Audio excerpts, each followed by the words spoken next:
Lipun channel bu mityeng tabiriba khwai tarabu channel asigi maikeidagi taramna okjari. Iramdamgi oiba phungawari loinana tonghan furup kanglupki wari masa kayama channel asina mihamda lepa leitana khudol tamjari loinana channel asibu hena mapung phana bagidamakta adom-adomgi thaujal nijari. Saireng asida kabina haujik matamgi miyoibana masagi maning tamba leitaba akanba chatnabi amada masa yajadana yauksinba taba chatnabi system asidagi nanthokpa ngamdaba amasung namduna tuhatpibagi masak adu saireng asida utli.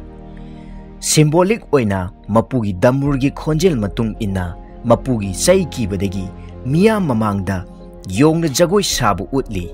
Mapugi chai ubada yengliba miyam amasung kabi masasu jagoi saduna leirami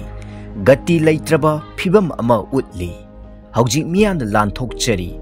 Sri Nongthombam Birengi yonggi jagoi. Damurgi pungkhol yamna kungna yaisilai hauna aisu chensilli angangsingsu ahalsingsu miyamna ikoi silli mayai jagoi sai furit litpa iskat setpa yongna chong duna damurgi tan chana chaigi mamangda jagoi saba lepa yade chongba lepa yade yong puriba mapuna chai thai chai ubada jagoi sai yongna jagoi saba uraga toli da ko khanduna thawai nungaite yengliba ai yongda phubiganu lawi yengliba mayamna aina koina yengthoklui uki adudagi yengliba mayamda loina jagoi sarami chong duna yong mapugi chai thangatpada madu uba khoidausi saugali aina karigi jagoi saribanu makhoina damurgi punglonda chai uraga aina khanglaw lauri lepkho sakhinu jagoi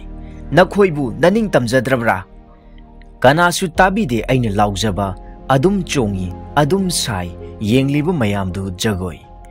aina thawai nungaitana yengtharui isada amu thengnarui ngakna yamna ngakna aisu chongduna leirami aisu sarami jagoi yong jagoi gati leitana chong duna damrugi punglonda chai thangatpa ubada haujikti chongle jagoi yong jagoi upai leitana aisu damurgi punglonda chaigi mamangda tanghai phadana